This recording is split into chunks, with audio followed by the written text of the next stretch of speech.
Morning, fourth class. I am Madhvi from Happy Cambridge School, your SST teacher. Student, today we will continue our remaining chapter number 8. Page number is 39. हमें कहाँ से पढ़ना था? Black soil के बारे में अब हम पढ़ेंगे. This soil found in northern western centre part of Deccan plateau is made up of molten lava. ये क्या कह रहे हैं कि जो हमारी नॉर्थन वेस्टर्न साइड पे, यानी कि जो हमारा दक्कन का पठार है, डेक्कन प्लेटू जो है, उसकी साइड में जो हमारी सॉइल पाई जाती है वो किस चीज़ से बनी होती है? लावा जब मेल्ट होता है, जब ज्वालामुखी फटता है. आप सबने सुना है ना कि ज्वालामुखी फटता है तो उसमें से जो लावा निकलता है तो उसके जमाव से वो ठंडा होकर क्या होता है, वो जम जाता है. ठीक है, तो उसी से क्या होती है, हमारी ये मिट्टी बनती है. कौन सी? Black soil. This is generally black in colour. और उसका कलर कैसा होता है? जनरली उसका कलर ब्लैक होता है. So it is called black soil. इसलिए हम उसको क्या कहते हैं? ब्लैक सॉइल कहते हैं. याद रखना, ब्लैक सॉइल किससे बनती है? ज्वालामुखी के कारण. ठीक है, जो लावा निकलता है. The molten rocks are found deep inside the earth. Sometimes they escape through cracks and weak spots on the earth and spread on the surface of the earth. This from the black soil which is well suited for the production of cotton. ये जो हमारी black soil होती है, इससे क्या होता है, जब वो ज्वालामुखी से निकलती है तो वो क्या होती है, पूरे उस एरिया में फैल जाती है. लाइक मान लो आपकी बॉडी से ब्लड निकल रहा है तो पूरा फैल जाएगा ना वो उस एरिया में जहाँ आप खड़े हो. ऐसे जब ज्वालामुखी निकलता है तो वो उस पूरे एरिया में फैल जाता है और वो जो हमारी उससे जो हमारी मिट्टी बनती है, जो उससे हमारी सॉइल बनती है ब्लैक सॉइल, वो उसमें जो कॉटन का प्रोडक्शन होता है वो काफ़ी अच्छा होता है. ठीक है. In the other part of Deccan प्लेटू this soil is red in colour. ठीक है, कुछ पार्ट डेक्कन प्लेटू के ऐसे भी हैं जो दूसरे पार्ट हैं, उधर कौन से कलर की सॉइल पाई जाती है? रेड कलर की सॉइल पाई जाती है. It is made up of loose rocks and it is mixture of clay and sand. ये किस चीज़ का मिक्सचर होती है? क्ले मीन्स क्या होती है? चिकनी मिट्टी. और जो हमारी सैंड होती है यानी कि रेत, उसका मिक्सचर होती है हमारी red soil. Groundnuts and millets are grow here. It is found mostly in east Rajasthan, Jharkhand and West Bengal. ये हमारी मैक्सिमम कहाँ पर पाई जाती है? ईस्ट राजस्थान में पाई जाती है, झारखंड में और वेस्ट बंगाल में पाई जाती है. क्या? Red soil. Laterite soil is largely found in western Ghat, eastern Ghat, cardamom hills, Assam, Andhra Pradesh, Kerala, Karnataka and Orissa. जो हमारी लेटराइट सॉइल है वो कहाँ कहाँ पर पाई जाती है?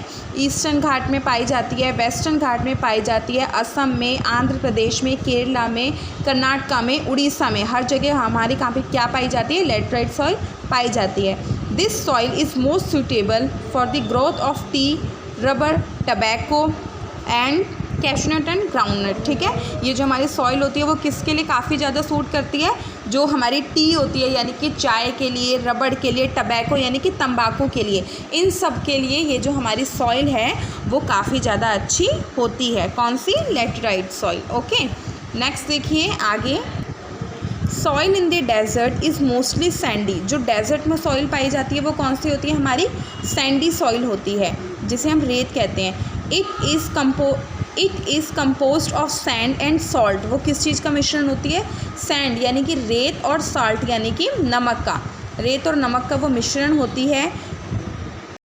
Being deficient in organic matter it is last fertile. ये जो होती है, ये जो मिट्टी होती है, ये रेत जो होती है वो इतनी उपजाऊ मिट्टी हमारी नहीं होती है. ठीक है.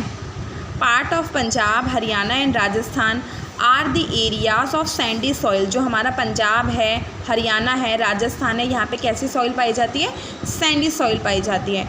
ओनली कोकोनट्स, प्लाम एंड कैसे ना ग्रो इन दी सॉइल. ये क्या कह रहे हैं कि वहाँ पे हमारी कौन कौन सी फसलें उगती हैं? कोकोनट्स होते हैं, प्लाम, ये जो इस मिट्टी में काफ़ी अच्छे होते हैं. Different kind of crops are grown here. यहाँ पे अलग अलग तरह की क्रॉप्स उगती है. This is due to large variety of soil found in India. Sometimes fertilisers and manure are added to get a good yield. ये क्या कह रहे हैं कि इंडिया में इतनी तरह की सॉइल्स हैं जिसके कारण यहाँ पे हर तरह की क्रॉप्स मिल जाती है और कई बार तो फर्टिलाइज़र्स भी डाले जाते हैं जिसके थ्रू अच्छी फसल उग पाए. The upper layer of soil is very rich the nourishing substance, but at times it carried away by strong wind and flowing water. This is called soil erosion. ये क्या कह रहे हैं, जो मिट्टी की हमारी अपर पार्ट होती है, जब वो पानी के बहाव से या हवा चलने के कारण जब वो उड़ जाती है तो, या फिर जब वो बह जाती है एक स्थान से दूसरे स्थान पर, तो वो हमारा क्या कहलाता है, सॉइल इरोजन कहलाता है, जिसे हम हिंदी में मृदा कटाव कहते हैं. Cutting down of the tree also cause soil erosion. जो ट्रीज़ कट रहे हैं वो भी एक बहुत बड़ा कारण है सॉइल इरोजन का. क्योंकि देखो बेटा कि अगर मान लो कि पानी के बहाव से अगर मिट्टी बह रही है, अगर वहाँ पे पेड़ होंगे तो जो पेड़ की जड़ें होती हैं वो मिट्टी को पकड़ के रखती हैं, वो मिट्टी को बहने नहीं देती. लेकिन अगर पेड़ नहीं है तो मिट्टी तो बहती जाएगी, है ना. तो ये जो पेड़ कट रहे हैं वो सॉइल इरोजन का सबसे बड़ा कारण है. Soil erosion makes the soil unfit for cultivation. It reduce the fertility of soil. जो हमारा सॉइल इरोजन होता है उससे जो हमारी सॉइल जो होती है वो, उसकी जो फर्टिलिटी होती है, जो उपजाऊपन होता है, वो क्या होता है, कम होता जाता है. We must take prevent major the control of the soil erosion. We should not cut tree. ये क्या कह रहे हैं कि हमें जो हमारी ट्रीज़ हैं वो नहीं काटने चाहिए. हमें अपनी जो हमारी सॉइल है, अगर हमारी ये जो सॉइल है ये कटती जाएगी, मतलब उपजाऊपन नहीं रहेगा उसमें, तो हमारी क्रॉप्स कैसे उगेंगी, और क्रॉप्स नहीं उगेंगी तो हम लोग क्या खाएंगे, है ना. इसलिए हमें जो ट्रीज़ हैं वो कम काटने चाहिए ताकि हम मिट्टी को बचा सकें. Tree root bind the soil together. जो ट्री की जड़ें होती हैं, जो हमारे पेड़ की जड़ें होती हैं, वो मिट्टी को बांध कर रखती हैं, जिससे मिट्टी बहती नहीं है. We should plant new tree. हमें क्या करने चाहिए, न्यू ट्रीज उगाने चाहिए.